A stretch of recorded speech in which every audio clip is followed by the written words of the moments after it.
Hello and welcome everyone to another StarCraft 2 England cast. Today I have got a game between Evil Genius's EGIdrA, who is the blue Zerg in the top position, and LiquidSheth, who's playing under a Smurf account called Happiness, and I can't be the only one who finds it insanely ironic that EGIdrA is playing someone called Happiness, which is just so funny because EGIdrA is so unhappy most of the time. It just amuses me. Anyway, so it's a ZvZ. It's from the Razer replay pack of the week. It is released every Thursday on Team Liquid Pro, and it's one of Team Liquid's better players at the top. And EGIdrA doesn't even know who it is. Poor Sheth. Don't worry, Sheth, I know who you are. And here we will see EGIdrA going for an extractor trick just to go up to 11. EGIdrA, what are you going to do, EGIdrA? He just got an overlord to 10. Nothing too exciting. That was like, maybe he'll do something awesome, but he won't. Both players just droning. So at the moment, it's looking like this is going to go into a bit of a longer game. By a longer game, it's a ZvZ, so it's going to go at least to sort of the Zergling Baneling stage, as opposed to kind of a 6-pool. And that'd be pretty fine. So, I have no idea what they're talking about in the chat, but it's really distracting. They're like flicking up and up and up and up. I do have the health bars on in this game, because being a ZvZ, it can come down to like just tiny little Zergling engagements. But leave me comments, because I'm not actually sure if people prefer the health bars on or off. I know most people who play, or at least play at a higher level, probably prefer them on, because that's what they're used to seeing in game, because it allows you to micro better and see what your units are, focus fire, etc. But then I know for kind of observing, it's kind of nice not having them on, so I'm not really sure where the viewers prefer, but just let me know. We will see EGIdrA actually getting up and extractor properly now. Meanwhile, Sheth has gone for pretty similar builds. Both these players got their hatches nearly at identical times, their spoiling pools nearly identical, their gas nearly identical, so this is identical builds at the moment, which is always good because that means hopefully this game will go on a bit. And well, that's essentially, I say will go on a bit because there's 3 stages to ZvZ. There's the Zergling phase, and that's when you can just lose if the other player has more Zerglings than you and you just die.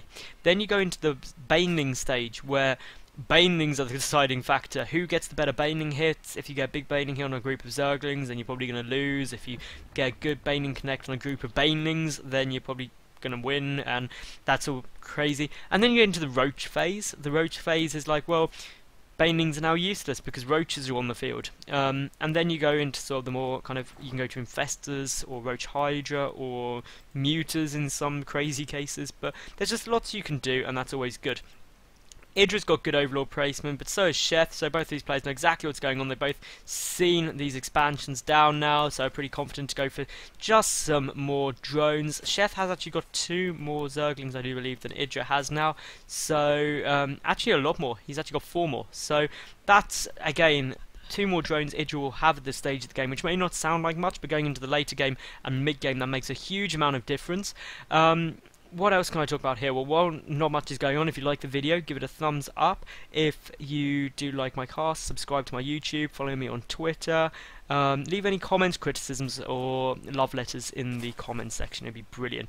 Now, these 5 Zerglings are going to get into the base and just do a little bit of damage. The Queens, though, should be able to deal with it perfectly happily. Meanwhile, EGIdRA's just got some Zerglings slowly plodding along, scouting. Neither player has speed yet. It is on the way for both of them, nearly at identical times as well though, and the Queens will take out those Zerglings. Imagine how quickly they will die when they get 5 range. New patch is going to be crazy, especially the fact, beautiful little micro trick there by Sheth, managing to flick back and pick off another Zergling, because every Zergling counts. That's Asda price. Anyone who doesn't live in England, there's no Asda in America, so Asda is like Walmart, they're the same people. Bit of useless information for people who don't know now. But here we go. Sheth has got an awful lot of Zerglings there, but EGIdRA's speed kicked in at exactly the same time. Now these Zerglings realise they're not going to get away safely, so they could delay a little bit, but they could get in and just get a little bit of information. A Baneling nest is on its way down for EGIdRA, but no Baneling nest at the moment for Sheth. But Sheth has got so many Zerglings streaming in, and this can be quite big, but 2 Banelings are on the way. There are 4 more, so 6 Banelings are coming out. But that Spine Call is going to go down. Sheth needs to do a lot of damage, and he needs to do it quickly before those banelings pop, because once those banelings come out, those zerglings are going to have to run away with their tails between their legs. One queen does go down, but here comes the banelings, look at them all, they get huge connections, and this is exactly what I was saying. We are now into phase 2 of ZvZ, when banelings are out and mass zerglings become useless. But one queen was picked off, the second queen so nearly died, and that's going to hurt EGIdRA's production to no end compared to Sheth's. So what can Sheth do at the moment? Well, he gets his own baneling nest and get another spine to help deal with any banelings that come in. He needs to control those spines well, though, to basically target fire down any of those banelings that do come in. Meanwhile, EGIdRA's just kind of poking around. There are 2 banelings there, 2 zerglings, sorry, and they do manage to take out a few banelings with them, which is always good.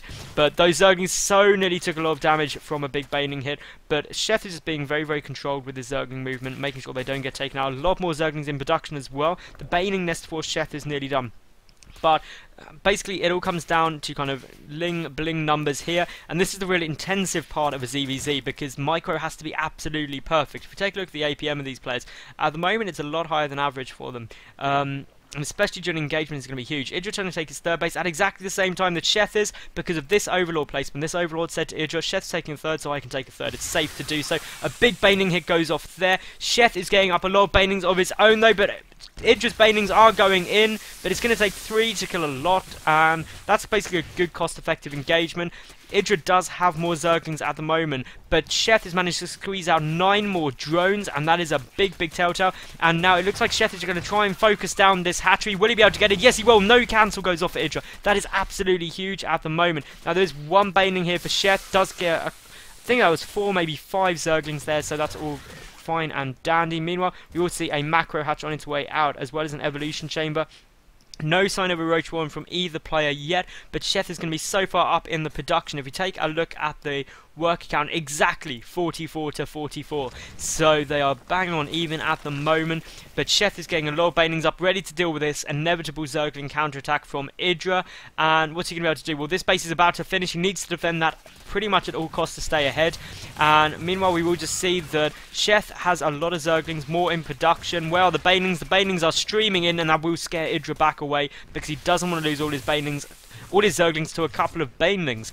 Sheth is now in a good spot, but some banelings of his own morphing in here for EGIdRA, and EGIdRA can just start wandering his way up. 1 baneling hit goes off, and if that second baneling gets 2, that's always a cost-effective engagement. But 2 banelings can't kill morphing banelings, but they can kill morphed banelings, which is kind of cool. The massive baneling hit goes off there for EGIdRA, and now the zerglings are streaming in, but 2 queens are up here at the natural. Meanwhile, Sheth picks off a couple of stray zerglings here and there and everywhere. EGIdRA is getting up that +1 missile attack. He's also getting his lair on the way. He's got his own Roach Warren up and running. He's getting 2 hatches up, but of course, Sheth is at 4 hatches already, so that means his production is going to be amazingly good compared to that of EGIdRA's. He is getting up the +1 melee attack as well, so Sheth clearly wanting to stay on zerglings for a little while longer. Zerglings are a lot faster than roaches and give you better map control. Now, here we will see Sheth morphing in some banelings, while these zerglings do come up to try and harass this third base yet again. Only 2 banelings out for EGIdRA at the moment. Now, as long as he's careful, that should be fine. 2 big baneling hits do manage to go off, but here comes the banelings for Sheth, and they could do huge stuff as well. A massive baneling hit goes off there, though, and deals a lot of damage. Meanwhile, Sheth is also countering attack with more banelings into the natural base of EGIdRA, and this is just crazy. This has been like, well, essentially about 8 minutes of solid pressure. And look at the banelings, they're going for the drones, but the drones are rapidly running away. Some big hits do manage to go off. He manages to kill a couple of drones, and now, oh my god, look at all the drones are getting taken down, and this is just huge hits. How many have been killed here by Sheth? Only 10. It seems like more than that, but that's still quite influencing. EGIdRA now down to 45 to 61 workers, so Sheth is in an amazing position, but he has got that second even chamber, getting his 4th gas up, now getting a Roach Warren as well as I speak. His lair is about a third done. EGIdRA's lair obviously already finished, though, because he is morphing in that Overseer. And, well, EGIdRA has got roaches. He has got the road superiority. He is also going to have that +1 missile attack out sooner. +1 melee, and is about to finish up the Sheth, and +1 ranged is on its way. But what else have we got going on? Not much. Both players on 4 hatcheries at the moment, 3 mining bases. The 5th and 6th gas for Sheth are now down. He's getting EGIdra's getting roach speed.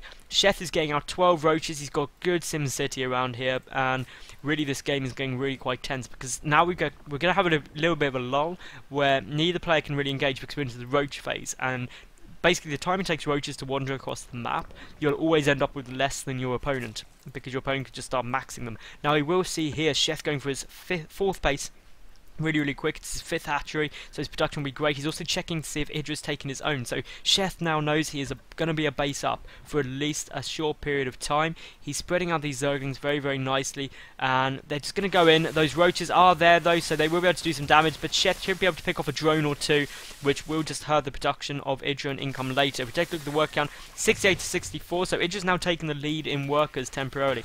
+1 carapace on the way for both players, and Sheth actually taking his 5th base now, so Sheth just expanding everywhere. His money's so low.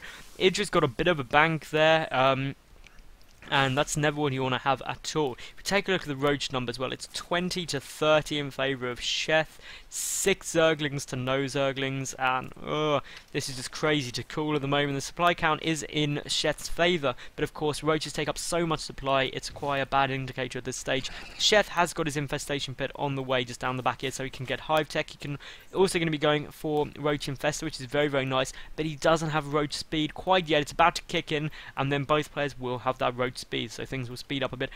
Meanwhile, Sheth's 4th base has just pinged up, so there's always a nice spot. 2 zerglings here just denying EGIdra his 4th, so this is going to be a huge base advantage for Sheth very shortly, and that is essentially exactly what you want. Meanwhile, we will see Sheth moving with an awful lot of roaches here. They don't have burrow. Actually, they do have burrow. I take it all back. But, of course, that overseer is on its way. Upgrade-wise, we're 1-1 to 1-0. And that is going to make a massive difference. And Sheth is going to be forced to go back as quickly as he dare because, well, EGIdra has now got 190 supply to 70 supply, and that is going to make a big difference. A couple of zerglings are coming to try and harass a few drones, and Sheth is rapidly pulling back, trying to get a lot more roaches out. 15 are in production. Sheth already up to 180 supply, but it hasn't quite popped yet. These zerglings just floating around in the base, and now this 4th base of Sheth is going to get taken down. It's going to melt nearly instantly to this many roaches, especially +1 roaches, +2 missile attack on the way out for both players. And now, was EGIdra paying attention, and did he see those drones move up to that other base? He's definitely seen that roach come down, so he's going to go and take out the 5th base. No, he's just going to burrow and get his health up.